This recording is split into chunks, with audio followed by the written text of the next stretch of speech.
कि हर इंसान जानना चाहता है मेरे जीवन का मकसद क्या है। मैं कहना चाहता हूं कि सबसे पहले एक संकल्प बनाओ। आदमी को तुरंत एसपी बनना हो, एसपी के बाद फिर कलेक्टर बनना, फिर कलेक्टर के बाद और आगे पोस्ट चाहिए, और आगे पोस्ट चाहिए, और आगे पोस्ट चाहिए। मतलब चाहत दूर नहीं हो पा रही। और मैं कहना चाहूंगा, एक अगर पद, एक अगर कद और एक अगर संकल्प हमारे जीवन में रहा ना, तो हम उस मंजिल को भी पा जाएंगे, उससे दोगुनी मंजिल को भी पा जाएंगे। जिक्र करता पर्ची निकाल लेंगे तो फिर नाम जाते हैं सुहानी शाह जैसे लोगों का, जो मेंटलिस्ट कहते हैं अपने आप को, कहते हैं कि ये तो चमत्कार नहीं है, साइंस है। मतलब कोई भी इंसान अगर साइंस को सीखेगा तो वो पर्ची निकाल लेगा। साइंस से हटके धर्म है सनातन। अच्छा, अब सांस लेना भी तो साइंस से हो गई, फिर ये क्या बात हुई? ये साइंस और सनातन में बहुत बड़ा अंतर है। अगर साइंस इतना बड़ा है, हर चीज पॉसिबल ना हो जाएगी, ठीक है, साइंस भी एक अपनी जगह है, लेकिन सनातन धर्म और साइंस में बड़ा अंतर है।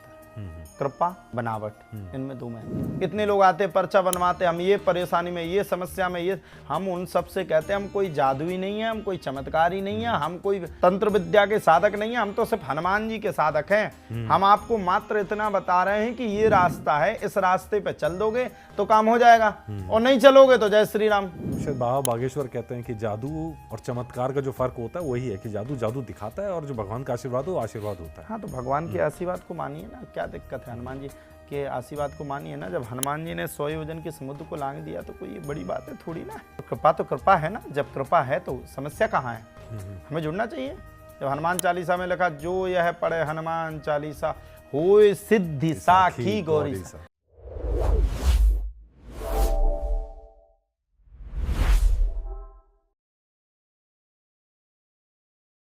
आज के ज़माने में जहां भागदौड़ हो रही है, हर इंसान भाग रहा है और शायद साथ ही शांति की तलाश कर रहा है। एक तरफ भागदौड़ है और दूसरी तरफ शांति की तलाश है, और इन सब के बीच में अगर कोई है तो वो एक शब्द है, भगवान ईश्वर।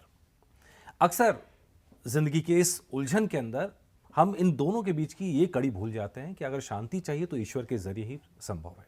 और ऐसे में कोई संत आते हैं, कोई गुरु आते हैं जो ये रास्ता आपको याद दिलाते हैं, बार बार करके याद दिलाते हैं, और वो आपको उस कड़ी से जोड़ते हैं और ईश्वर तक लेके जाते हैं और उस शांति तक पहुंचाते हैं, जीवन के अर्थ को समझाते हैं। और ऐसे ही एक संत, एक ऋषि, एक महाराज हमारे साथ हैं, ऋषि गोस्वामी महाराज जी, और जिनकी जो तारीफ करी जाए वो उतनी ही कम है, क्योंकि बहुत मधुर आवाज़ के अंदर वो भाषण देते हैं, बहुत मधुर आवाज़ के अंदर कथा सुनाते हैं, बहुत प्यारे भजन गाते हैं। भारत ही नहीं, देश विदेश के अंदर उनकी कथा होती है, और जब कथा करते हैं तो लोगों का मन मोह लेते हैं।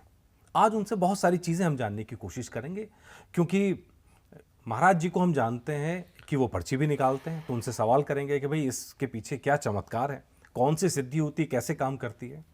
बजरंगबली के बड़े भक्त हैं तो बजरंगबली के बारे में भी बात करेंगे।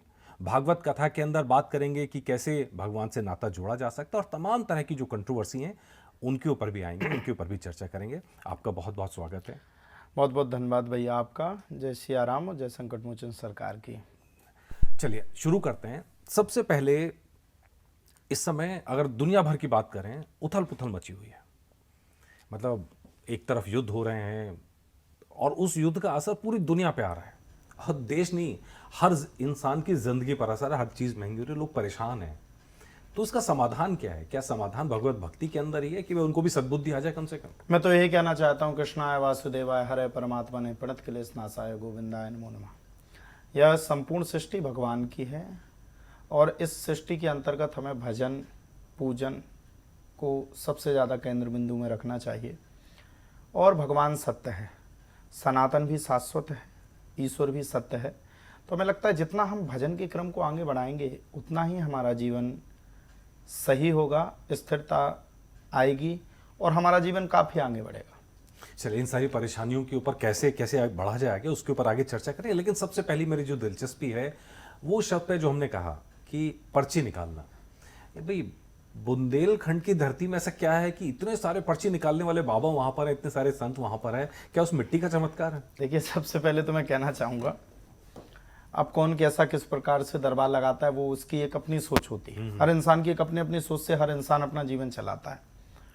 मैं कहना चाहूँगा, बुंदेलखंड महान है, वहाँ पर ईश्वरी कृपा बहुत ज़्यादा है। भीमकुंड भी है, वहाँ पर जटाशंकर भी है, पन्ना के जुगल किशोर जी भी हैं और ओरछा में राम राजा सरकार विराजमान है। तो ऐसा कहा जाए, और चित्रकूट में भगवान श्री राम स्वयं आए, तो हमें लगता है कि वो देवभूमि भी है और हम सबके लिए सौभाग्यशाली भी है। अब बात रही दरबार की, तो देखो कृपा तो सबके ऊपर है, आपके ऊपर भी है, हमारे ऊपर भी है, हम सबके ऊपर भी है। बस उसका अनुभव करना अति आवश्यक है, विश्वास करना अति आवश्यक है। विश्वास का मतलब, जब प्रहलाद जी से उनके पिताश्री ने पूछा कि भगवान कहाँ है, तो उन्होंने कहा सृष्टि के कण कण में भगवान है। अब बोले सृष्टि के कण कण में, तो कहाँ, क्या इस खंबे में? बोले हाँ। अब उन्हें परफेक्ट विश्वास था कि है। आज का आदमी उस विश्वास को नहीं कर सकता। उससे कहो इसमें है, तो वो कहेगा पहले इस खंबे में, फिर कहेगा इस खंबे में, फिर अनेकानेक बातों को बताएगा। तो हमारे अनुसार, हमारे कथनी के अनुसार की कृपा सब पर है, और कृपा के साथ साथ लिखा हुआ है, कवन सुकाज कठिन जग माही, जो नहीं हो तात तुम पाए। जब हनुमान जी 100 योजन के समुद्र को लांघ सकते हैं, तो कृपा है ही। और हनुमान जी कलयुग के राजा हैं। और हम तो सीधी बात कहेंगे, राष्ट्रपति जी से मिलने के लिए पीए से मिलना अति आवश्यक है, तो हम तो श्री हनुमान जी से मिल लिए। जैसे तुलसीदास जी को हनुमान जी ने भगवान राम के दर्शन करवाए थे, वैसे हमें भी हनुमान जी कोई ना कोई मार्ग दे ही रहे, प्रशस्त भी कर रहे। साथ ही साथ में सबके ऊपर कृपा है, हमारे ऊपर विशेष इसलिए कृपा हो सकती है क्योंकि सब अपने लिए सोचते हैं और हम सबके लिए सोचते हैं। तो ये भी एक कृपा का अनुभव हो सकता है। ये तो कृपा का सबसे बड़ा अनुभव है। इंसान जो बंधन है, वो सारे बंधन कट जाते हैं जब आप दूसरों के लिए सोचना शुरू करते हैं, सबके लिए सोचना शुरू करते हैं। सनातन की तो खासियत यही है कि हम पूरी दुनिया के बारे में सोचते हैं, ये सनातन का सार भी है। एक तो मैं ये जानना चाहता हूँ कि आपको सिद्धि कैसे मिली।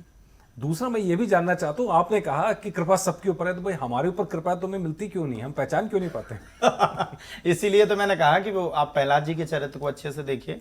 हिरण्यकश्यपु से जब हिरण्यकश्यपु ने जब प्रहलाद जी से पूछा कि मैं तुझसे परेशान हो गया, तेरा भगवान है कहाँ? बोले यहाँ है।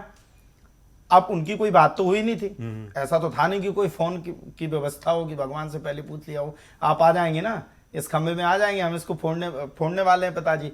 तो एक विश्वास की बहुत बड़ा तार था, और वही विश्वास का तार हम सबके अंदर हो जाए तो बस शाश्वत है, सनातन धर्म है, ये वैदिक पद्धति है। ऐसा नहीं कि आज हम ही दरबार लगा रहे हैं। पूर्ववत भी महर्षि वाल्मीकि जी ने संपूर्ण राम कथा को भगवान राम के सामने ही प्रस्तुत करवा दिया था लव कुश के माध्यम से। तो ये कहना अतिशयोक्ति नहीं है, भगवान की कृपा है, बस अनुभव करने की आवश्यकता है। अनुभव कर लेंगे तो कृपा तो सबके ऊपर है, वो रहेगी। तो मतलब इसी से जुड़ा सवाल आता है कि हर इंसान जानना चाहता है मेरे जीवन का मकसद क्या है, हमें भगवान ने क्यों भेजा है। सबको भगवान ने भेजा किसी मकसद से, तो पता है कैसे चलेगा ये? सबसे पहले तो मैं कहना चाहता हूं कि सबसे पहले एक संकल्प बनाओ। हाँ। आज के आदमी को तुरंत एसपी बनना हो, एसपी के बाद फिर कलेक्टर बनना, फिर कलेक्टर के बाद और आगे पोस्ट चाहिए, और आगे पोस्ट चाहिए, और आगे पोस्ट चाहिए, मतलब चाहत दूर नहीं हो पा रही। और मैं कहना चाहूंगा, एक अगर पथ, एक अगर कद और एक अगर संकल्प हमारे जीवन में रहा ना, तो हम उस मंजिल को भी पा जाएंगे, उससे दोगुनी मंजिल को भी पा जाएंगे।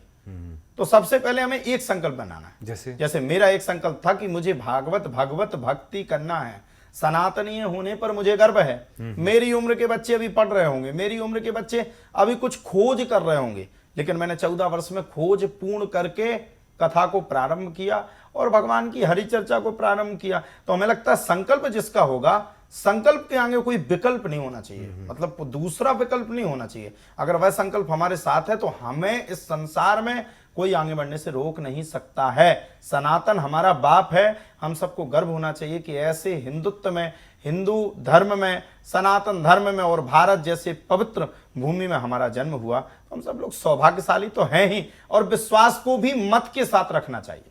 तो मतलब आपकी बात सुन के ऐसा लग रहा है कि एक कहावत चलती है कि भाई अगर आपको आगे जाना है तो पहले पिछले सारे रास्ते खत्म कर दो, एक ही रास्ता, एक ही मंजिल चुनो, एक ही संकल्प लो, उस दिशा में आगे बढ़ो, कामयाबी जरूर मिलेगी। पीछे तो देखना ही नहीं है। पीछे देखे, मान लो हम किसी तालाब में कूद गए तो पीछे नहीं देखना कितना तैर गया, हमें तो मंजिल तक पहुंचना है। अब कैसे पहुंचेंगे वो ईश्वर जाने, बस हम तो कूद गए, बचाएगा भगवान। कहते हैं ना, 2 कदम आप आगे बढ़ाइए, भगवान 10 कदम आगे बढ़ा करके आपके साथ रहेगा। अब वो कदम तो बढ़ाओ। अब आज का आदमी तो चाहता है, वो चाहता है कि बस घर ही में बैठे बैठे हमें भोजन मिल जाए, भजन मिल जाए, धन मिल जाए, प्राप्ति हो जाए। नहीं, कर्म प्रधान विश्व कर राखा, जो जस कर ही सुतस फल चाखा। कर्म को तो करना ही पड़ेगा, और कर्म नहीं करोगे तो भैया ऐसा नहीं होता है। कर्म तो हम आप भी कर रहे हैं, स्टूडियो में बैठ करके आप सवाल पूछ रहे हैं और हम सवाल का जवाब दे रहे हैं, तो कर्म तो हर इंसान को करना पड़ेगा। कर्म तो हर सेकंड में हो रहा है, सांस लेना भी एक तरह से कर्म ये करना ही पड़ता है। लेकिन उसमें मैं ये जानना चाह रहा हूँ, आजकल तो आपने कहा बेड पे बैठे बैठे मिल जाए, आजकल तो और हो गया बेड पे बैठे बैठे मिल जाए, रात में फोन हो और उसमें डाटा भी हो। हम आपसे क्या करें, अगर आज का आदमी अगर परेशान ना हो तो मंदिर में जाकर के वो कभी अगरबत्ती भी ना लगाए, मंदिर में जाकर के वो कभी दीपक ना जलाए, तो भगवान का भजन भी आदमी तब करता है जब परेशान हो। दुख में सुमरण सब करें, सुख में करे ना कोई, और जो सुख में सुमरण करे तो दुख का एक हो। हम कह रहे पहले भगवान से जुड़ जाओ। इतने लोग आते पर्चा बनवाते, हम ये परेशानी में, ये समस्या में, ये हम उन सब से कहते हैं हम कोई जादुई नहीं है, हम कोई चमत्कारी नहीं है, हम कोई तंत्र विद्या के साधक नहीं है, हम तो सिर्फ हनुमान जी के साधक हैं। हम आपको मात्र इतना बता रहे हैं कि ये रास्ता है, इस रास्ते पे चल दोगे तो काम हो जाएगा, और नहीं चलोगे तो जय श्री राम। तो यही स्थिति है कि जुड़ो, जब मत जुड़ो जब दुख का समय है। ना ना ना ना ना ना, सुख के समय में जुड़ लो ना। जब ट्रेन से जाना ही है दिल्ली तक, हम जैसे हमें कहीं जाना है और हमें यात्रा करना है, तो हम पहले ही अपनी तैयारी करेंगे ना। तो आज के मनुष्य को तैयारी करना अति आवश्यक है। अच्छा, आपने फिर पर्ची की बात हुई, हम पर्ची पे जिक्र कर रहे थे, तो एक तो आपने 14 साल की उम्र से कथा करना, व्यास गद्दी संभालनी शुरू कर दी। 14 साल की उम्र, मतलब बच्चों को ये भी नहीं पता होता, मतलब अभी उनको अपने बारे में भी नहीं पता होता, करना क्या है तो बहुत दूर की बात है। तो उस उम्र में आके मतलब क्या फैमिली का ट्रेडिशन था या भगवान का आशीर्वाद था, या सब मिला के कुछ ऐसा चमत्कार हुआ कि आपको लगा कि नहीं यही करना है? ना ना, मेरा क्या है कि बचपन से गला अच्छा था। अच्छा। मैं गाता अच्छा था। हाँ। तो मैं कभी भजनों में बैठ करके गा देता था, कभी मंदिरों में जाकर के गाता था। तो मुझे शौक था, क्योंकि हमारी पूजनीय जो माता जी हैं, उनका नियम था कि अपने बच्चों को वो प्रतिदिन, देखो बच्चे का या बालक का या संतान का या पुत्री का जो भी है, प्रथम गुरु होती है माँ। बिल्कुल सही बात। माँ जो सिखाएगी बच्चा उसी रास्ते पे आगे बढ़ेगा। हमारी माता जी का नियम था, प्रतिदिन पूजनीय माता जी हमारी बैठ करके रामचरितमानस की कथा हम सबको सुनाती थी और हम सबसे सुनती थी। अच्छा, सुनती भी थी। तो उसमें हमारी रुचि बढ़ी। हमारा मन किया कि जब हम कथा करते ही हैं तो हमें भागवत करनी, हमें राम कथा करनी, हमें कृष्ण कथा करनी, तो उसके प्रति हमारी रुचि बढ़ी। और कहते ना, इस संसार में जब कोई किसी का नहीं होता है तब भगवान ही आपका होता है। हमारे पास इतनी व्यवस्थाएं भी नहीं थी कि हम पढ़े लिखें, इतनी व्यवस्थाएं भी नहीं थी कि हम प्राइवेट स्कूलों में पढ़ें। तो हमने सोचा कि इस संसार में ना पढ़ करके भगवान के प्रति हमारी रुचि बढ़े, और गरीबी परिस्थिति थी तो हम वृंदावन चले गए, वहां से हमने अपनी पढ़ाई लिखाई की और फिर 14 वर्ष की उम्र से भागवत कथा करना प्रारंभ किया। तो आपको उस समय का, जब माँ रामचरितमानस सुनाती थी, भजन भी सुनाती होंगी उस समय कुछ, तो कोई भजन याद है जो माँ का सुनाया हुआ भजन याद हो कुछ? हमारी माता जी तो कई भजन सुनाती थी, और एक भजन हमें आज भी याद है। बचपन में माता जी बहुत अच्छे से सुनाती थी, बड़ा सुंदर था वो भजन, और हमें ध्यान है, जिस भजन में राम का नाम ना हो उस भजन को गाना ना चाहिए। तो वही अच्छा लगता था। मैं आपको गुनगुना के सुना देता हूं। जी। जिस भजन में राम का नाम ना हो उस भजन को गाना ना चाहिए।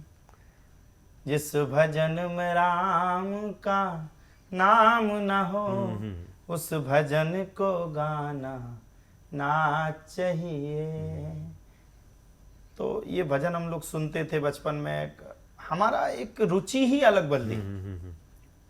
कहते ना कि संसार के जितने प्राणी हैं, माता पिता है, वो सोचते हमारा लड़का डीएसपी बने, कोई सोचता है एसपी बन जाए, कोई सोचता कलेक्टर बन जाए, कोई सोचता शिक्षक बन जाए। लेकिन हमारी माता जी की दूसरी रुचि थी। हमारी पूजनीय माता जी के मन में ये विचार था कि हमारा पुत्र सनातन की सेवा करे, धर्म को आगे बढ़ाए। तो इसमें सर्वोपरि भगवान की कृपा तो मैं मानता ही हूँ, लेकिन अपने पिताजी और माताजी की विशेष कृपा मानता हूँ, क्योंकि उनके आशीर्वाद से मैं यहाँ तक हूँ। मतलब अगर कैलकुलेशन करें तो आप तो मेरे ख्याल से सन 2000 हाँ है ना 2000 में ही हमारा जन्म हुआ, और हम अभी 26 के होने वाले हैं जी। 25 के हो गए, 26 के होने वाले, तो अब तो बुढ़ापे का शरीर आने वाला है। अगर आप बुढ़ापा कहेंगे फिर तो हमें म्यूजियम में रख देना चाहिए।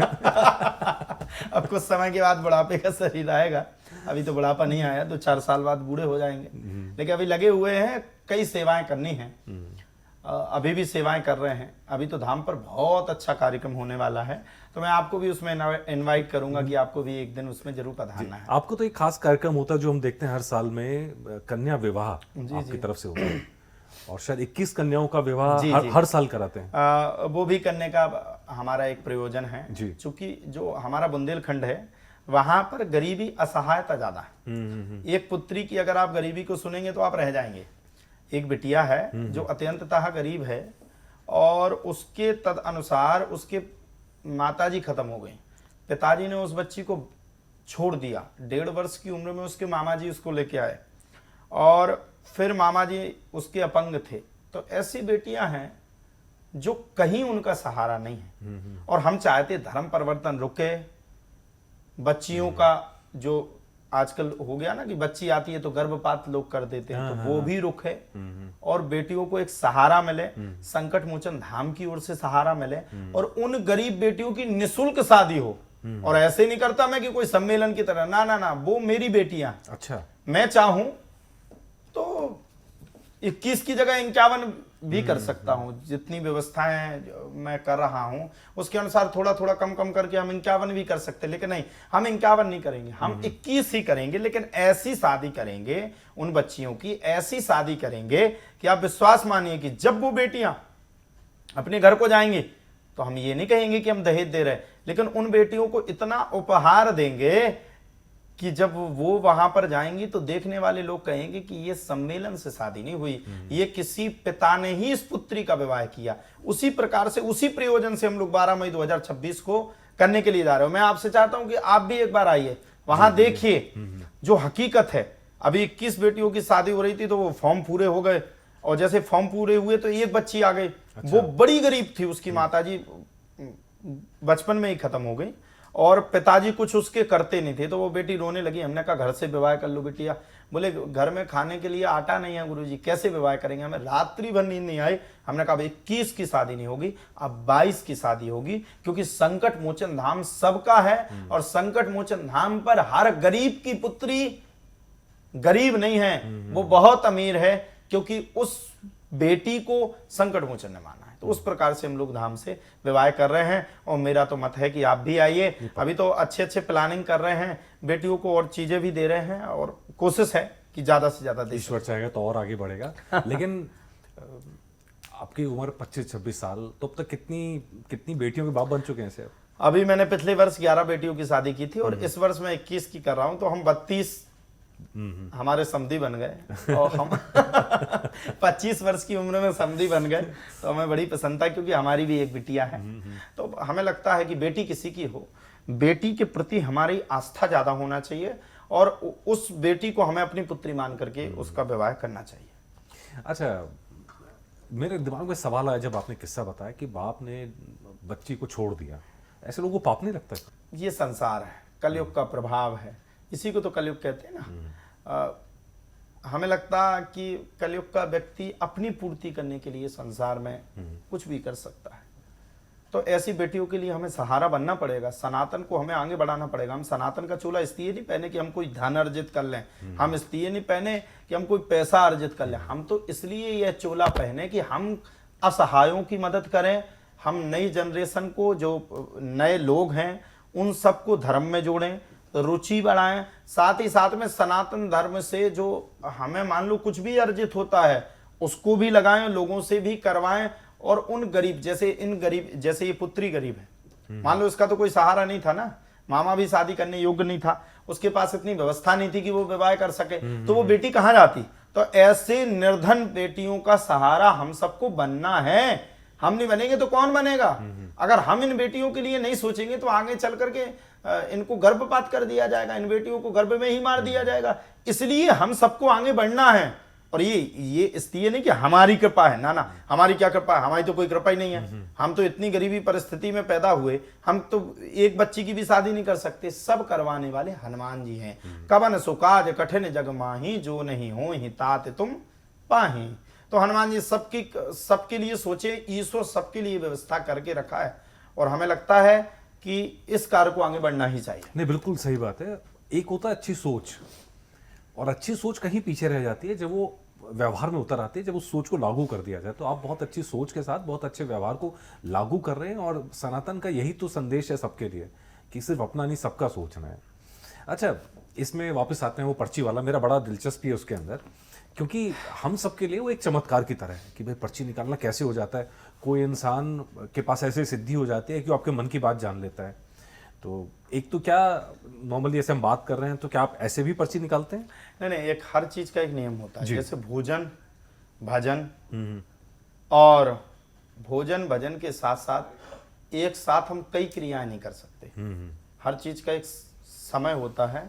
इसी प्रकार से एक दरबार का भी समय होता है। जब दरबार लगाते हैं तब पहले अर्जी लगानी पड़ती है, फिर दरबार में बैठा जाता है। जब मैं भी दरबार लगाता हूँ तो हवन पूजन, अपने इष्ट को मनाना, और एक व्यास गद्दी बनती है, उसके अनुसार हम लोग बैठते हैं। और जो फिर बालाजी की प्रेरणा होती है उस अनुसार से फिर कार्य करते हैं। तो एक अपनी अपनी पद्धति है। जैसे आज आप बैठे तो बिना कैमरे के इंटरव्यू ले पाना मुश्किल है, क्योंकि कैमरा में जब रिकॉर्ड होगा तभी तो इंटरव्यू होगा। तो जैसे कैमरा आवश्यक है वैसे ही दरबार लगाने के लिए उसके नियम भी आवश्यक है। तो मंगलवार को लगाते हैं। आपसे भी निवेदन है, कभी आइए तो आपका भी पर्चा बनाएं और पधारिए। हमें लगता है कि पर्चा तो बनाना है, लेकिन सनातन से भी आप सबको जुड़वाना है। और ये चमत्कार आज का नहीं है, सनातन में तो चमत्कार है ही, हर जगह है। मैंने बताया वाल्मीकि जी ने तो भगवान राम के सामने ही संपूर्ण राम कथा को लिख दिया था, वाल्मीकि रामायण। तो तुलसीदास जी ने, बताइए आप, जब तुलसीदास जी किसी काम के नहीं थे, जब वो राम का नाम नहीं लेते थे, तो दुनिया उनको ठोकर मारती थी। तुलसीदास जी को कोई मांगने पे कुछ भी नहीं देता था, अशुभ माने जाते थे। किसी के घर जाए, अरे ये तो अशुभ है, ये ठीक नहीं है, ये तो जिसके घर में जाएगा सबको बर्बाद कर देगा, यही बातें होती थी ना। और जब तुलसीदास जी ने राम को सुमरा तब क्या हुआ? आज कई युग के बाद भी तुलसीदास जी का नाम है, आगे चलने वाले युग के बाद भी तुलसीदास जी का नाम होगा। तो जिसको राम जिसकी उंगली पकड़ लेते हैं ना साहब, वो संसार से भाव से पार हो जाता है। तो बाबा बागेश्वर भी पर्ची निकालते हैं, इवन बुंदेलखंड में 240 संत पर्ची निकालते हैं। तो क्या उस समय जब बैठते हैं गद्दी पे, व्यास गद्दी पे, तो क्या भगवान की तरफ से कुछ प्रेरणा आती है, या कोई जागृत हो जाती है, या क्या सिद्धि जागृत हो जाती है, क्या होता है? मैं सबके प्रति सम्मान करता हूँ, और मैं सबके प्रति सम्मान का भाव ही रखता हूँ। अब मैं यह कहना चाहूँगा कि मेरा जो अपना मत है वो तो एक मन करता है। दादा गुरु की कृपा होती है, हवन पूजन करो, जब दादा गुरु को बुलाओ तो उस अनुसार दादा गुरु आते हैं, और जब दादा गुरु आते हैं तो फिर वो बताते हैं। ये एक प्रक्रिया होती है, और जो लोग लगा रहे हैं तो कुछ ना कुछ तो कृपा है ही सबके प्रति, और सबके ऊपर भगवान की कृपा है। और मैं तो सबके प्रति यही कहूंगा कि सनातन अगर आगे बढ़ रहा है तो क्या दिक्कत है? बिल्कुल सही बात। लोगों का अगर विश्वास किसी के प्रति है, मान लो आपका विश्वास हमारे प्रति है, तो हमें क्या दिक्कत? तीसरे को क्या समस्या है? भाई 240 क्या, हम तो कह रहे 2500 भी लगाएं, 5000 भी लगाएं, और 10,000 भी लगा दें। आप समझ ना मेरी बात को, सब लगा दें, हमें समस्या कहां से कहां तक, कोई कुछ भी नहीं ना भाई। लोग अगर जुड़ रहे हैं, सनातन को पहचान रहे हैं, अगर किसी पर्चा बनाने वाले से, एक पर्चा बनाने वाला व्यक्ति के द्वारा अगर कोई भगवान से जुड़ रहा है तो उसमें क्या दिक्कत है? सब लोग बने। बिल्कुल सही बात है। अच्छा, दूसरा मैं एक चीज जानना चाहूँ, जैसे जैसे जब जो पर्ची बनवाते हैं, तो पर्ची बनवाने में क्या जो हुआ वो पता लगता है, या जो होने वाला वो है तो वो उस पता समय लगता के है? ऊपर निर्धारित। अच्छा, सब पता लग जाता है आगे पीछे? वो तो दरबार के ऊपर निर्धारित है। वो दादा गुरु के ऊपर, संकट मोचन के ऊपर डिपेंड है, वो कितना दिखाना चाहते हैं, उनकी कृपा है। तो क्या आंखों का ये इमेज आती है, क्या कैसे होता है ये? वो तो कृपा होती चली जाती है। दादा गुरु जैसा बताते जाओ वैसा लिखते जाओ, प्रेरणा की कृपा है, प्रेरणा जैसी होती जाए लिखता चला जाता है। तो एक प्रक्रिया होती है, मैं तो चाहूंगा एक बार आप भी पता। नहीं, बिल्कुल बिल्कुल बिल्कुल आऊंगा, मैं जरूर आऊंगा। जी जी। अच्छा, मैं इसी में जब जिक्र करता पर्ची निकाल लेंगे, तो फिर नाम याद हैं सुहानी शाह जैसे लोगों का, जो मेंटलिस्ट कहते हैं अपने आप को, कहते हैं कि ये तो चमत्कार नहीं है, तो साइंस है। मतलब कोई भी इंसान अगर साइंस को सीखेगा तो वो पर्ची निकाल लेगा, मतलब बता देगा मन की बात, आपका दिमाग पढ़ लेगा। क्या पॉसिबल है ऐसा? क्या वाकई में क्या हर इंसान की बस की बात है? साइंस से हटके धर्म है सनातन। अच्छा, अब सांस लेना भी तो साइंस से हो गई फिर। ये क्या बात हुई? ये साइंस और सनातन में बहुत बड़ा अंतर है। अगर साइंस इतना बड़ा है तो फिर हर चीज पॉसिबल ना हो जाएगी। ठीक है, साइंस भी एक अपनी जगह है, लेकिन सनातन धर्म और साइंस में बड़ा अंतर है। कृपा, और कहा जाए तो बनावट, इनमें दो में अंतर है। तो शायद बाबा बागेश्वर कहते हैं कि जादू और चमत्कार का जो फर्क होता है वही है कि जादू जादू दिखाता है और जो भगवान का आशीर्वाद हो वो आशीर्वाद होता है। हाँ, तो भगवान के आशीर्वाद को मानिए ना, क्या दिक्कत है? हनुमान जी के आशीर्वाद को मानिए ना। जब हनुमान जी ने 100 योजन के समुद्र को लांग दिया तो कोई ये बड़ी बात है थोड़ी ना। और कृपा तो कृपा है ना, जब कृपा है तो समस्या कहाँ है? हमें जुड़ना चाहिए। जब हनुमान चालीसा में लिखा जो यह पढ़े हनुमान चालीसा होए सिद्धि साखी गौरी सा, जब हनुमानी चालीसा में लिखा तो फिर प्रश्न कहाँ खड़ा है? सिद्धि हम कह रहे हैं आप कल से 108 पाठ करो, हो सकता है महीना 2 महीना में तुम भी निकालना शुरू कर दो। नहीं आ जाते हैं। ये भी मांग लेते हैं आपसे कि भगवान आशीर्वाद कैसे करते हैं, हमारी भी हमसे अर्जी लगा देना। हमसे नहीं, आप तो भगवान से मांगिए। तो वही मैं कह रहा हूँ, आप अर्जी लगा देना हमारी भी। हनुमान चालीसा में लिखा है ना, तो वो तो गलत नहीं ना। नहीं, मैं जो गलत यह नहीं पढ़े कह रहा हूं। हनुमान चालीसा हो सिद्धि, तो पढ़िए ना, हो जाएगी कहते ना। तो ये ना हो तो कोई और हो जाए, अरे कोई ना, तो ना, हो जाए। यही होगी, यही तो मन का भ्रम है, इसको हटाना है आपको। यही होगी, बिल्कुल होगी, जरूर होगी, इसी समय होगी, इसी क्षण होगी, क्यों नहीं होगी? बस हमें अपने विश्वास को अच्छा करना है। हाँ, ये अच्छा, आपकी बात से ना मुझे अंग्रेजी फिल्म जो थी मैट्रिक्स, वो बड़ी याद आती है जी। कि वो हमारे उपनिषदों के बेस पे ही बनी थी फिल्म। वो सबसे मजेदार चीज़ ये है, और उपनिषदों के बेस पे पूरा थीम ये था कि एक दुनिया वो है जिसमें हम रह रहे हैं, एक दुनिया वो है वहाँ पे, तो उसको चेंज कर दिया गोली लेने के बाद जाते हैं। तो वो गोली विश्वास की गोली है कि जब आप उस जगह पहुँच जाते हैं तो फिर दुनिया ही चेंज हो जाती है, पूरी दुनिया माया नजर आने लगती है। तो वो उस साइंस को, उस थॉट को लेकर उन्होंने पूरी फिल्म बना डाली और पूरी दुनिया के देख के सराहा, लेकिन वहाँ सनातन की चर्चा फिर भी नहीं हुई। हम तो यही कहते हैं। इस सनातन की तो कोई चर्चा नहीं करना चाहता ना। हाँ। 2018-19 के लगभग एक कोई फिल्म आती है, उससे पहले ही आई, पता नहीं। एक कोई अमुक नाम का कोई बॉलीवुड का एक्टर पी के फिल्म बनाता है, हाँ। कोई कुछ नहीं कहता, हंसते हैं। अभी पूर्ववत एक घूसखोर पंडित के नाम से फिल्म बनाई गई, उसको भी हटाया गया। लेकिन पी के फिल्म में क्या दर्शाया गया कि मंदिरों में सब लूट मार है, सब जगह। ये क्यों? लोग चाहते कि सनातन से बच्चों का विश्वास उठे। 2019 में बच्चों का विश्वास उठा। माता पिता ने कहा बेटा अगरबत्ती लगाओ, बोले क्यों लगाएं अगरबत्ती? भगवान कब कहता है अगरबत्ती? अरे क्या बात करते हो? फिर हमें अपने शरीर को क्यों आवश्यक है कि हम गमछा डालें? हमें क्यों आवश्यक है कि हम अच्छे न्यू वस्त्र पहने? एक पैंट शर्ट में भी तो काम चल सकता है ना इंसान का। लेकिन सनातन शाश्वत है। लोगों ने सनातन को विपरीत दिशा में दिखाया। वो चाहते थे कि सनातन उजागर ना हो। मैं किसी धर्म के खिलाफ नहीं हूं, मैं बस इतना कहना चाहता हूं कि 2019 से पहले यही क्यों दिखाया गया कि सनातन धर्म में जो हो रहा है वो गलत है, पाखंड है। ये क्यों दिखाया गया? कभी किसी मजहब के बारे में बनाओगे ना तो समझ में आ जाएगी, अपने मजहब के बारे में कभी नहीं बनाओगे। चलो आपको बड़ी मजेदार चीज बताता हूँ जी, आपको भी सुनने मजा आएगा। जिस पीके फिल्म की बात हो रही है उसमें आमिर खान ने रोल निभाया था, हम सब जानते हैं।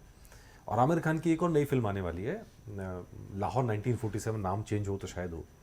उसके अंदर एक कैरेक्टर ऐसा है, पात्र ऐसा है जो है तो मुस्लिम, लेकिन मुस्लिमों के कट्टरपंथियों के खिलाफ आवाज उठाता है। और पूरे चांस थे कि आमिर खान उस रोल को निभाएंगे, लेकिन जिसमें इस्लाम के खिलाफ आवाज है या कट्टरपंथ के खिलाफ आवाज है, उस रोल को करने से आमिर पीछे हट गए, नहीं करा। यही बात, यही तो मैं कहना चाहता हूं। फिर हमारे सनातन को तुम बदनाम करने के लिए, नए नए बच्चों के दिमाग पर ये बात चलाने के लिए तुम्हें शर्म नहीं आती? तुम अपने मजहब के खिलाफ तो कुछ नहीं बनाते। हम मजहब के खिलाफ भी नहीं है, लेकिन तुम अपने मजहब के खिलाफ कुछ नहीं बनाते। हमारे सनातन के खिलाफ तुम ये बनाते कि जो शिव जी के ऊपर, शिवलिंग के ऊपर दूध चढ़ रहा है वो गलत है, जो मंदिर में प्रसाद लग रहा है वो गलत है। अरे भैया, तो सब गलत है तो फिर तुम क्यों हर जगह खोज करते हो? क्यों हर जगह तुम्हारी मस्जिदें खड़ी हो जाती? क्यों राम मंदिर इसी देश में, जिस देश में भगवान राम ने जन्म लिया, जिस अयोध्या में भगवान राम पले बड़े हुए, उस मंदिर की जगह वहां पर मस्जिद क्यों होती? राम के देश में राम को 500 वर्ष तक इंतजार क्यों करना पड़ता? सुप्रीम कोर्ट के किसी माननीय जज ने, किसी ने पूछा कि राम नहीं थे, सब काल्पनिक है। भगवान की कृपा से उसी दिन छुट्टी पड़ गई। तो मैं सुन रहा था कुमार विश्वास जी को, उन्होंने कहा जिस दिन छुट्टी पड़ गई तो जज ने कहा आज छुट्टी है। पूछा क्यों? बोले आज भगवान राम का जन्म हुआ था। तो कुमार विश्वास जी कहते हद कर दी, अभी तो आप कह रहे थे कि भगवान है नहीं, काल्पनिक की स्थिति में है, फिर छुट्टी किस बात की हो रही जब भगवान ने जन्म लिया? तो यही स्थितियां हैं। लोग चाहते कि सनातन झुक जाए, लोग चाहते कि सनातन शांत हो जाए, लेकिन सनातन बाप है, सनातन शाश्वत है, पेड़ की जड़ है। पेड़ को तो काट सकते, जड़ को नहीं काट सकते। पी के फिल्म में आपने क्या दर्शाया कि जो हो रहा है वो गलत है, मंदिरों पे जो चढ़ावा चढ़ रहा है वो गलत है, फिर ये हो रहा है वो भी गलत है। अब मैं पूछना चाहता हूँ, मस्जिदों में, कई मस्जिदों में कई करोड़ों रुपए आ रहे हैं, 100-200 करोड़ रुपए आ रहे हैं। कई मंदिरों का पैसा दूसरे धर्म को जाता है। क्यों? जब सब दिखावा है तो तुम हमारे पैसे को क्यों ले रहे हो? उसी में अगर सनातन के जो अभी कई संतों ने कहा है कि ये कार्य होना चाहिए, तो वो पैसा सनातन में अगर खर्च हो, किसी मंदिर का मैंने पढ़ा था कि किसी मंदिर से कई 100 करोड़ पर 200 करोड़ 300 करोड़ रुपए निकलता है और निकल करके मजहबों को मिलता है, मजहबों के नाम पर जाता है, तो वो पैसा वहां क्यों जाता है? वो पैसा अगर मैं माननीय सरकार से निवेदन करूं, अगर वो पैसा लौट करके आए और वही 100 करोड़ 200 करोड़ 300 करोड़ रुपए गरीबों में जाए, तो भारत के हिंदुओं की गरीबी दूर होगी। जिन बेटियों को गर्भ में ही मार दिया जाता है, जिस हिंदू धर्म को परिवर्तन करना पड़ता है लोगों को मजबूरी में, तो वो सब चीजें रुक सकती हैं। अब अगर आप कहते हो, दूसरी बात, अगर आप कहते हो कि ये सब दिखावा है, तो फिर दिखावा तो तुम्हारा है। शिव निकले, अब जहां जहां भी चले जाओ, अभी संभल में लड़ाई चल रही थी पिछली बार, आपने देखा होगा। उन्होंने कहा, मैंने कहा ये किस बात पे लड़ाई हो? बोले ये इस बात पे लड़ाई हो रही है कि यहां हमारी मस्जिद थी और जब उसकी खुदाई हुई तो वहां पर मूर्तियां मिली, तो बोले यहां पर मंदिर की और मस्जिद की लड़ाई हो रही है। हमने कहा इस लड़ाई का मुसलमान भाइयों को बुरा लगने नहीं चाहिए। सब निकले तो तुम्हारा और शिव निकले तो हमारा, समस्या है कहां भाई? अगर तुम्हें लगता है हम सही है, मान लो हम सही है, तो सब निकले तो तुम्हारा ले जाओ, हमें क्या, हमें नहीं चाहिए भैया। लेकिन शिव निकले तो फिर हमारा, हमें हमारे शिव को दो। और हम यही कहना चाहते हैं आज के बच्चों को, ये लोग सिर्फ भ्रमित करने की आवश्यकताओं को बढ़ाते हैं। 2020 के बाद ऐसी स्थिति उठी, सनातन की ऐसी लहर उठी, राममय पूरा देश हुआ, भगवान राम लला विराजमान हुए, और आज छोटे से छोटा बच्चा, बड़ों को तो अभी आलस आने लगा, लेकिन बच्चों को आलस नहीं आ रहा। अभी आप देखो हनुमान चालीसा का पाठ हर घर में शुरू हो गया, छोटे छोटे बच्चा हनुमान चालीसा करके जा रहे हैं। अभी आपके ही घर में आप देख लीजिए, आपके बच्चे हैं तो हनुमान चालीसा का पाठ करते हैं। तो यही स्थितियां हैं। अब सनातन की लहर प्रारंभ हो गई है और यह युग राम युग के नाम से हो गया है। सनातन की लहर प्रारंभ हुई, उसमें दो शब्द आते हैं, राजगद्दी और व्यासगद्दी।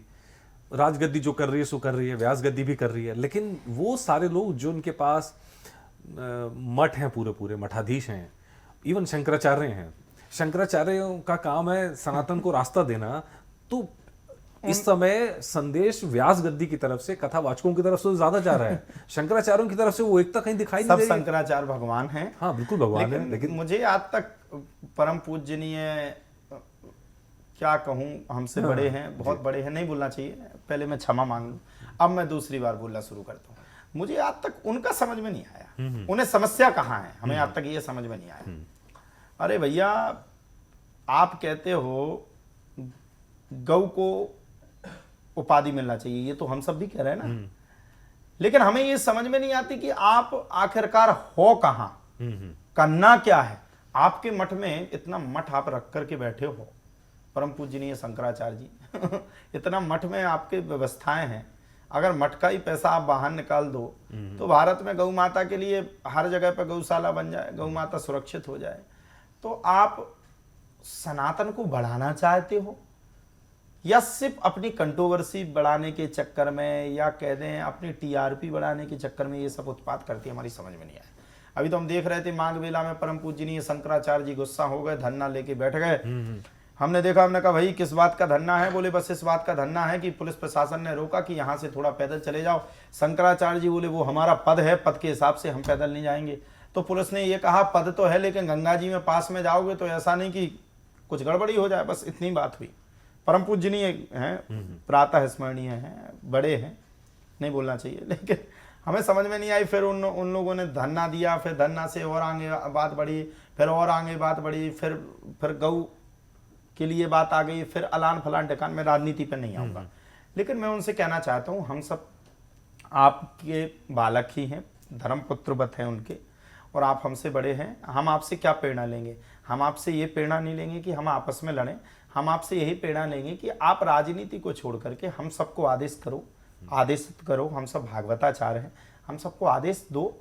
हम लगे हैं ना, गौ के लिए बोल रहे हैं ना, सबके लिए बोल रहे हैं ना, क्या दिक्कत है? हम सभी के लिए बोल रहे हैं ना, गौ के लिए हम बोलेंगे, हम भी गौशाला खोले। हम जिसके शिष्य हैं हमारे परम पूजनीय मलुक पीठाधीश्वर जगत गुरु भगवान रेवासा पीठाधीश्वर, हम पूज्य अनंत विभूषित मलुक पीठ वाले गुरु जी हमारे गुरुदेव भगवान है।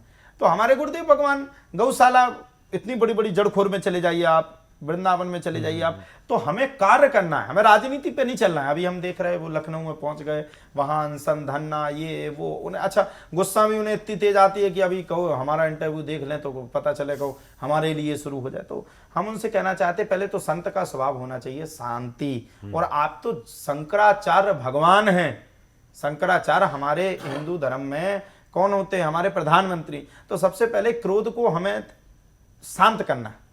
और गौ माता के लिए आप क्या बोल रहे हैं? हम भी तो बोल रहे हैं आपके साथ, लेकिन उसको राजनीति टिप्पणी पे क्यों ले जा रहे हैं? आपके मठ में इतनी व्यवस्था है, इतने धन की व्यवस्था है, इतना मठ आप रख करके बैठे हो, इतनी व्यवस्था है, उसी से गौ माता के लिए आगे बढ़ो। हम सब बढ़ेंगे, पब्लिक से कहेंगे, जनता से कहेंगे, जना और गौ हमारी माता है, गाय के लिए हम लोग बढ़ेंगे। लेकिन नहीं, आप कहोगी राजनीति के लिए, तो बिल्कुल नहीं, कदापि नहीं, हम आपके साथ नहीं है।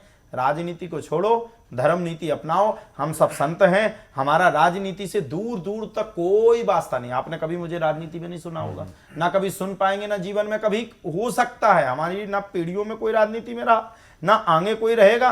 और हम अपने मरने से पहले कह करके जाएंगे कि अगली 7 पीढ़ी, क्या जितनी पीढ़ी हो, कभी कोई राजनीति में न जाए। हम धर्म नीति वाले हैं साहब, हमें लोगों को जगाना है, हमें सिर्फ ट्रेन में बैठालना है जी, और बाकी मंजिल तक पहुंचाने का काम सरकार का है।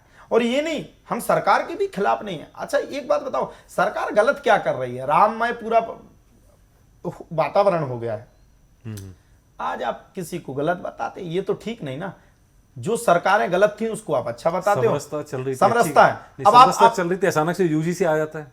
नहीं, उस पे भी आ रहा हूं जी। मैं इसी प्रश्न पे आ रहा हूं। जैसे आप कहते हैं कि ये गलत है, ये गलत है, ये गलत है, ये गलत, तो वहां आप वहां कहां गए थे जब कार सेवकों के ऊपर लाठियां और गोलियां बरसाएंगे? वहां कहां गए थे जब लोग हमारे धर्म को कम मानते थे? अब अभी हम क्या क्या कहें कि किस स्थितियों में कहें? तो अभी अगर राममय युग है तो छेड़ो मत, शांति करो। राममय युग है और वास्तव में जो उत्तर प्रदेश के माननीय मुख्यमंत्री जी हैं, उन्होंने सनातन के लिए, हम सब के लिए बहुत कुछ किया है। माननीय प्रधानमंत्री जी ने भी किया है। तो हमें लगता है कि ऐसे राम युग का हमें स्वागत करना चाहिए। अच्छा, यूजीसी वाले क्वेश्चन पे फिर आता हूँ, सवाल पे, लेकिन उससे पहले जिस तरह के आरोप लगाए गए हैं, पॉक्सो टाइप के आरोप शंकराचार्य जी पे, तो ये मतलब एक हद तो चलिए वहां हो गई कि बयान ऐसे हुए या ये नहीं करना चाहिए था, लेकिन क्या मतलब इससे क्या पूरे सनातन की छवि धूमिल नहीं होती? ना, मैं इस बात पे टिप्पणी नहीं करूंगा क्योंकि मुझे पता नहीं। ठीक है। और दूसरी बात यह है कि सनातन शाश्वत है। चांद के ऊपर धूल फेंकने से चांद कभी मैला नहीं हो सकता। और शंकराचार्य भगवान के लिए इन सब चीजों में मेरे लिए बोलना अच्छी बात चलिए है। बड़े इसके आगे बढ़ जाते हैं। अभी जैसे मेरा सवाल यह है कि जैसे ईद है तो चांद दिखा तो सारे लोगों ने मिलकर डिसाइड कर लिया कि कल ईद होगी। ये काम हिंदू धर्म क्यों नहीं होता? एक त्योहार भी 2 दिन में जा रहा है, कोई त्योहार कहीं किस दिन मनाया जा रहा है, कहीं किस दिन मनाया जा रहा है। तो क्या हम मिलके, क्या कोई ऐसा नहीं हो सकता कि ये व्यवस्था तो कम से कम मुझे 4 शंकराचार्य मिलके एक राय बना लें? नहीं, ये शंकराचार्य भगवान राय बनाए वो तो अच्छी बात है, लेकिन हम सब तो त्योहार में उत्पन्न हुए हैं। हमारे यहाँ तो रोज होली दिवाली होती है और हम सब लोगों को ये त्योहार मनाने का पूर्ण अधिकार है। क्या दिक्कत है? अब चांद, अच्छा आप एक बात बताइए, चांद दिखा, चांद किसके मस्तिष्क पे है? कौन धारक? शिव जी के। हाँ, तो फिर इनके पूर्वज कौन हुए? भगवान शंकर। जो ये ईदी चिल्ला रहे हैं तो भगवान शंकर ही हुए ना। तो सनातन शाश्वत है, वो उनके धर्म की वो जाने, हम तो अपने धर्म की ये जानते कि हम बड़े अरे बहुत प्रसन्नता की बात है। कभी संक्रांति आती है, कभी दिवाली आती है, कभी कोई त्योहार आता है, कभी नवरात्रि, अभी नवरात्रि का पर्व चल रहा, तो ये सब हमारे लिए सौभाग्य है, सब सौभाग्य, सब देवताओं की कृपा है। बिल्कुल सही बात। मैं ये कह रहा हूँ कि जैसे एक ही त्योहार, कोई भी एक त्योहार, मान लीजिए होली, पता लगता है कि अलग अलग दिन में बट गई, वो नक्षत्र के हिसाब से होती है। तो वो नक्षत्र तो अपन लोग तो हिंदू धर्म में नक्षत्र देखना पड़ेगा ना। तो नक्षत्र जो होंगे वही तो मेरा कहना है कि 4 शंकराचार्य मिलके सनातन को जिस दिशा में जाना है, बैठ के एक राय क्यों नहीं बन पाती है? अब वो तो शंकराचार्य भगवान के ऊपर है।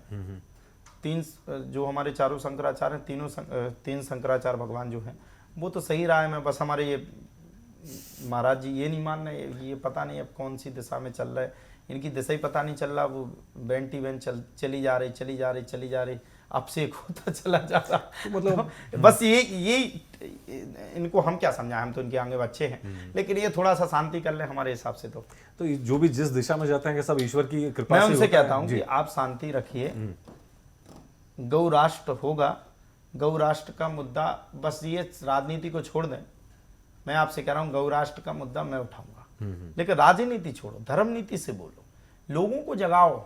गौशाला नहीं हो पाए, एक हिंदू एक गाय, अगर हर घर में एक एक गैया हो जाए तो फिर गैया मैया बाहर काहे को हो, गौशाला की आवश्यकता क्यों? तो ये राजनीति छोड़ दें, हम इनके साथ हैं। जी, चलिए फिर वापस आते हैं यूजीसी वाले सवाल पे। यूजीसी का सवाल ऐसा, अचानक से कानून आता है, सब कुछ मतलब जितनी मेरी संतों से बात हुई, हमने कई सारे संतों के पॉडकास्ट किए, तो ये चर्चा होती है कि सब कुछ तो सही चल रहा था, देश तो समरसता की तरफ बढ़ रहा था, हम तो समानता की बात कर रहे थे, फिर अचानक से कानून आता है, वो स्कूल कॉलेजों के अंदर बंटवारा कर देता नहीं, है। ये तो बहुत गलत था जी। यूजीसी इसलिए गलत है कि ये देश में बांटने का कार्य हो रहा था, और अभी शायद अब तो कोर्ट में सुनवाई चल गई है, अभी फिर आगे बढ़ गया है, और हमें लगता है कि ये कानून भारत के अंदर नहीं होना चाहिए, क्योंकि फिर इसका तो दुरुपयोग, सदुपयोग कम होगा, दुरुपयोग ज्यादा होगा। अगर सामान्य वर्ग के बच्चे अगर पढ़ रहे हैं, उनके ऊपर अगर यूजीसी लगा दी गई तो बिना जांच के उसमें तो जेल भी है शायद, मैंने सुना है, और बच्चों की लाइफ भी खत्म हो जाएगी। तो मैं सरकार से अनुरोध करूंगा कि ऐसे कानून को हमें नहीं लाना है, और हमें भारत को एक बनाना है, और समानता का अधिकार सबको मिलना चाहिए। जी, इंटरेस्टिंग पार्ट ये हो रहा है इसमें कि आम जनता के बीच में तो विभाजन नजर आ ही रहा है, साफ साफ नजर आ रहा है, लेकिन संतों के अंदर भी अलग अलग चीजें नजर आ रही हैं। ऋतम्बरा देवी जी, साध्वी जो दीदी हैं, वो जो कह रही हैं वो अलग है, साक्षी महाराज जो कह रहे हैं अलग है, वो संत की भाषा एकदम अलग है, और बाकी लोगों की भाषा एकदम अलग है। ये विभाजन संतों में क्यों आ रहा है? वात्सल्य ग्राम की जो ऋतम्बरा दीदी जी है, वो हमारी बुआ है जी, हम सब लोग बुआ मानते। जी जी जी। तो बुआ जो करेंगी वो सब अपने सनातन के लिए अच्छा कहेंगी, और सब संत एक समान है, ऐसा कुछ नहीं है। संत कोई अनेक नहीं है, सब एक हैं, और ये हमसे बड़े हैं। हमारी जो बुआ जी हैं, जो साध्वी ऋतम्बरा जी के लिए बात की, जब हम लोगों के जन्म ही हुए होंगे तब वो राम मंदिर के लिए लड़ रही थी, तो उनने जब राम मंदिर के लिए लड़ाई लड़ी तब जा करके आज हम सब लोग सुरक्षित हुए। जो भी बोलते वो ठीक है। जी, चलिए अब यहाँ से आगे बढ़ते हैं इस तमाम कंट्रोवर्सी से। तो अब आते हैं वापस जेनजी के ऊपर बात आते हैं कि जेनजी की जैसे आपने बात की, घर घर के अंदर अब चीज़ें चेंज हो रही हैं, बच्चे हनुमान चालीसा पढ़ रहे हैं, भजन क्लबिंग हो रही है, नया ट्रेंड आ गया। पहले तो लोग क्लब में जाते थे, अब बड़े बड़े म्यूजिक वाले बैंड लगा के बैंड्स आ गए, अब भजन कर रहे हैं। अब आनंद है, सनातन का युग प्रारंभ, इसी को तो युग कहते हैं, इसी में तो आनंद है। भगवान ने जन्म लिया भारत भूमि पे, और हम लोग एक तो भाग्यशाली हैं कि भारत माता की जय, और भारत भूमि में हम सबके जन्म हुए, जहाँ भगवान प्रकट हुए, जहाँ भगवान खेले, बड़े हुए, पले हुए। तो ये सब अब जागृत हो गए। ये दूसरे धर्म वाले ये चाहते थे कि सनातन आगे ना बढ़े, लेकिन ऐसा नहीं हो सकता है। राममय अभियोग हो रहा है तो बड़ी प्रसन्नता है। ये मैंने भी देखा कि बैंड बजते हैं, अब शादियों में भगवान के नाम का जयकारा होता है, और बच्चा बच्ची हाथ जोड़ करके प्रणाम करते हैं, तो ये काफ़ी अच्छा है, होना भी चाहिए। जी, चलिए एक सवाल आपने कहा जागृत हो रहे हैं, तो हनुमान जी तो यहीं पर हैं, कहते हैं कि हनुमान जी तो कलयुग में चिरंजीवी हैं, वो तो सब देख रहे हैं यहाँ पे। तो जो एक गलत रास्ते पे चलता है, वो हनुमान जी उनको सजा क्यों नहीं देते हैं अभी? देखिए, ऐसा है, कर्म प्रधान विश्व कर राखा, जो जस करें सो तस फल चाखा। ये कलयुग है, और कलयुग में आदमी को यहीं भोग करके जाना पड़ता है, थोड़ा लेट। हाँ। जब तक पुण्य अच्छा, आप एक बात बताइए, आप किसी से लड़ पड़े और आपकी बैंक में जब तक बैलेंस है तब तक आप कुछ भी कर सकते। जिस दिन बैलेंस खत्म हो गया उस दिन आपका गड़बड़ स्थिति। आपने पाप शुरू किया, अब वो बैलेंस जो आपका बचा है वो आपको बचा रहा है। जिस दिन बैंक का बैलेंस खत्म, पुण्य का बैलेंस खत्म, पाप का बैलेंस चालू, उस दिन आपका यहीं भोग करके जाना पड़ेगा। कई लोग भोग करके गए हैं। आप ये बड़ी बात कह रहे हैं, ये बात बड़ी बात कह रहे हैं कि अब पाप पुण्य का निपटारा वो नरक स्वर्ग नहीं है, अब पहले यहीं पे। हाँ, वो तो कलयुग में है ही ना। कलयुग केवल नाम आधारा, सुमें सुमें नर उतर नहीं पा रहा, तो वो तो कलयुग का प्रदर्शित बात है और सही बात है। यहीं भोग करके जाना पड़ेगा। और कहाँ जाओगे? भोगना तो यही पड़ेगा, तो भोगिए। भोग तो सभी रहे हैं। हाँ, भोगेंगे ना। जो गलत करेगा वो भोगेगा, जो अच्छा करेगा वो सुख भोगेगा, भोगेंगे सब। अब अगर हमने अच्छा किया तो भगवान सुख देंगे। अब देखो भैया, कर्म के आधार पर तो भगवान भी रहे। 14 वर्ष भगवान वनवास क्यों गए? क्योंकि लोगों को उन्होंने बताया कि बेटा कर्म का प्रभाव तो मुझे भी भोगना पड़ा, तो तुम किस खेत के हो, तुम्हें भी भोगना पड़ेगा। तो कर्म का प्रभाव हर इंसान को भोगना पड़ता है।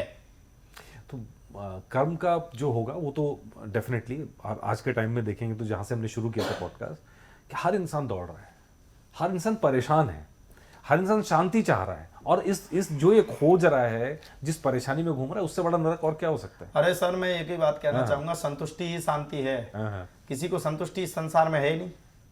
जब तक संतुष्टि नहीं होगी, जिसके पास डिफेंडर है वो चाहता कि इससे बड़ी गाड़ी आए, जिसके पास डिफेंडर से बड़ी गाड़ी है वो चाहता ये आ जाए, जिसके पास 100 करोड़ है वो कहता 150 करोड़ आ जाए, जिसके पास 150 करोड़ है वो चाहता 2000 करोड़ आ जाए। तो शांति तो खोजना पड़ेगा ना, संतुष्टि ही शांति का प्रतिक्रिया है। ऐसा नहीं कि पैसा वाले ही संतुष्ट हैं, संतुष्ट तो पैसा वाले से सही तो ये किसान है जो दिन भर मजदूरी करता है, दिन भर खेती पाती करता है और सायंकालीन के समय पर विराजमान होकर के बैठ करके बढ़िया भगवान का भजन करके रात्रि में सो जाता है।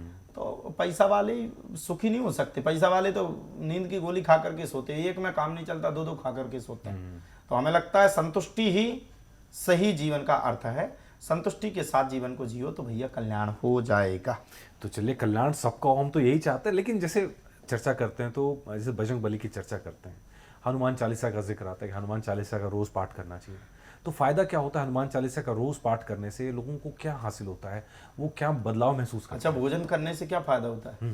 ऊर्जा मिलती है। उसी प्रकार से भगवान का भजन करोगे तो पुण्य रूपी आपकी बैंक का बैलेंस बढ़ेगा, बैंक का बैलेंस बढ़ेगा तो आप सदगति पे जाओगे, ईश्वर आप पर कृपा करेगा। देखो, माँ बाप की सेवा करोगे तो फल प्राप्त होगा, माँ बाप कुछ ना कुछ तुम्हें देंगे ना।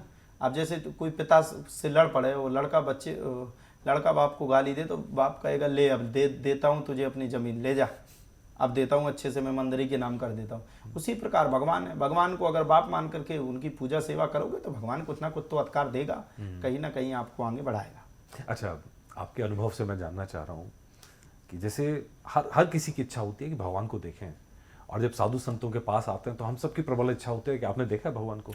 मैंने तो देखा है, हाँ, मैं तो यहाँ भी देख रहा हूँ, आपको भी दिखा दूंगा, आपको देखना है, पीछे देखो हनुमान जी बैठे, तो ये भगवान नहीं है? तो मन रूपी गंगा को तो सही करो, भगवान तो कहा नहीं, स्टूडियो में है, हर जगह है भगवान, मैंने तो देखा है, मंदिर में भी भगवान बैठा है। अब किसी को अपनी आंखों से नहीं दिखता है तो हमें लगता है वो रावण के खानदान का है।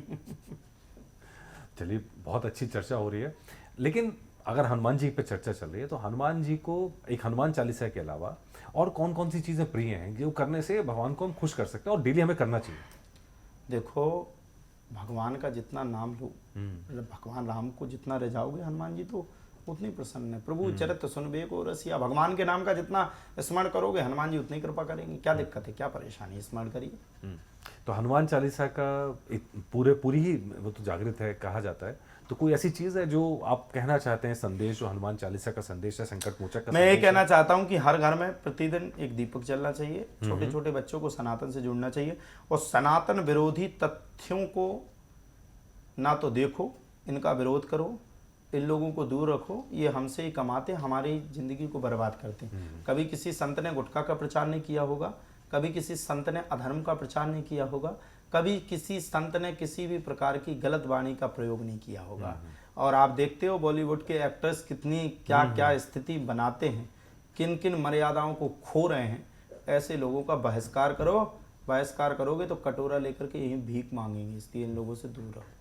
चलिए, आपसे चर्चा करके बहुत अच्छा लगा, बहुत आनंद आया। बहुत बहुत आपका भी धन्यवाद, बहुत अच्छा मुझे भी लगा, और मैं चाहूंगा कि ये चर्चा अब चलती ही रहे। जी नहीं, बिल्कुल चर्चा चलती रहेगी, और खासकर हमने हमारा एक जो पूरा नेटवर्क है जनगण मन के नाम से, उस पर हम काम करें। साथ में मनीष फ्रीक्वेंसी करके हमारा पॉडकास्ट है, जिसमें हमें बहुत बड़ा सौभाग्य मिला है बहुत बड़े बड़े संतों के साथ चर्चा करने का, सत्संग करने का। और मतलब एक सत्संग तो होता है कि जो हम मान के चलते हैं, लेकिन दो मतलब जैसे आपके साथ जो हमने करा है सत्संग ही है, अच्छी चर्चा करना, अच्छी विषयों पे बात करना, तो हमें भी बहुत कुछ सीखने को मिलता है। और शायद ईश्वर की कृपा ही होगी कि ऐसा सौभाग्य मिलता है आप सबके दर्शन करने का, आप सबसे चर्चा करने का। तो चाहेंगे आपका आशीर्वाद भी हमें प्राप्त होता है। बहुत बहुत धन्यवाद, आप ऐसे ही आगे बढ़ते रहें, सनातन की चर्चा को हमेशा आगे बढ़ाएं। और मुझे प्रसन्नता ये है कि आप सनातन की चर्चा को आगे बढ़ा रहे हैं, उस चर्चा को शांत नहीं कर रहे हैं, तो आप बढ़ाते रहिए, सनातन आगे बढ़े, शाश्वतता बढ़े और हकीकत आगे बढ़े। बहुत बहुत धन्यवाद। तो जाने से पहले कोई एक भजन जो आप जनता के लिए रखना चाहें, जनता को सुनाना चाहें। कर्म है बुरे और तुम स्वर्ग जाने की ही बात करते हो, बोया पेड़ बबूल का और तुम आम को खाने की बात करते हो जलाया घर किसी का जो जलेगा घर तुम्हारा भी, दुखाया दिल किसी का जो दुखेगा दिल तुम्हारा भी, मन में है चल भरा और तुम स्वर्ग जाने की ही बात करते हो। बहुत बहुत धन्यवाद। जय श्री सीताराम। जय सीताराम।